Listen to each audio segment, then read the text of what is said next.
ശ്രീമതി ഷീബ, സർക്കാർ CBIയുടെ അന്വേഷണം പ്രഖ്യാപിച്ചിരിക്കുന്നു.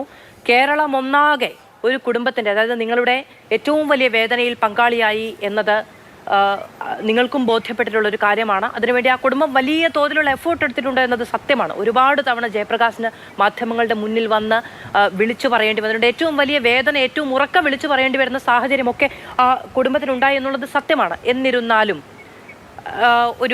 യാതൊരു അവഗണനയുമില്ലാതെ ഒരു സംവിധാനം ഒപ്പം നിൽക്കുന്നു എന്നൊരു തോന്നലിലേക്ക് എത്തിയിട്ടുണ്ടോ? അത് ഇത്തിരി സമാധാനം നൽകുന്നുണ്ടോ?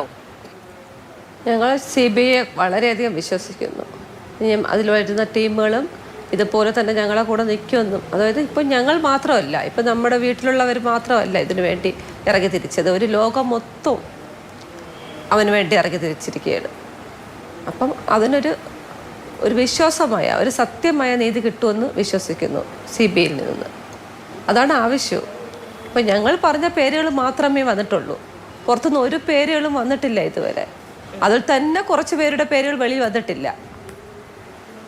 അപ്പം അവരായിട്ട് വേറെ ഒന്നും കണ്ടുപിടിച്ചിട്ടില്ല എന്നാണ് എൻ്റെ മനസ്സിൽ. ഇപ്പോൾ ഞങ്ങൾ ഇവിടെ വരുമ്പോൾ പറയുന്ന പേരുകളല്ലാതെ വേറെ ഒന്നും ഇവിടെ പുതിയതായിട്ട് വേറെ വന്നിട്ടില്ല.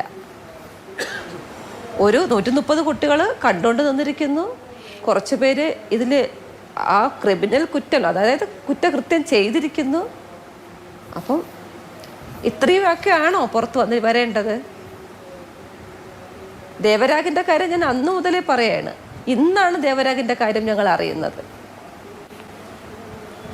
ഏകദേശം 10-20 ദിവസം ആകാറായിട്ടുണ്ട്.